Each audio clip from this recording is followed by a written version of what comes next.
সনদের বাস্তবায়ন প্রয়োজন। অনেক আলোচনা হয়, অনেক নেগোসিয়েশন হয়, অনেক পেপারস রেডি হয়, কিন্তু ইমপ্লিমেন্টেশন হয় না। জাতীয় নাগরিক পার্টি চেয়েছিল আর্টিকেল 70 যাতে বাতিল হয়, কিন্তু ঐক্যমতের স্বার্থে সেখানে অনেকগুলো পলিটিক্যাল পার্টির সাথে আলোচনার সাপেক্ষে দুইটা এক্সেপশন অর্থ বিল এবং অনাস্থা ভোট। তো এইটা নিয়ে সাফিসিয়েন্ট কনসেনসাস ওখানে হয়েছে, অর্থাৎ পলিটিক্যাল পার্টি সবাই মোটামুটি একটা জায়গায় আসার ফলে কেউ ছাড় দিয়েছে, কেউ যেটা চেয়েছিল সেটা পেয়েছে, সেটা তারপরে ঐক্যমত কমিশনে লিপিবদ্ধ হয়েছে।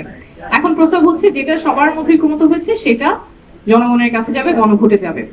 এর চেয়ে আর কমপ্লিকেটেড করলে যে অ্যান্সারটা গণভোটের মাধ্যমে আসবে, that will be very difficult to interpret.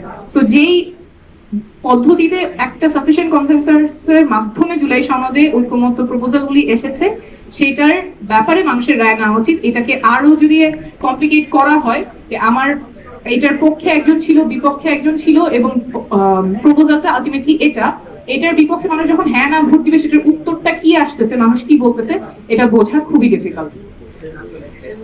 যাই হোক, সারমর্ম হচ্ছে আমাদের সনদের বাস্তবায়ন প্রয়োজন, এবং বাস্তবায়ন যে প্রয়োজন এটা নিয়ে আলাদা করে আলোচনা করতে হয়, এটাই একটা দুঃখজনক বিষয়। কিন্তু আমাদের এটাই ট্রেডিশন হয়ে আসছে যে অনেক আলোচনা হয়, অনেক নেগোসিয়েশন হয়, অনেক পেপারস রেডি হয়, কিন্তু ইমপ্লিমেন্টেশন হয় না।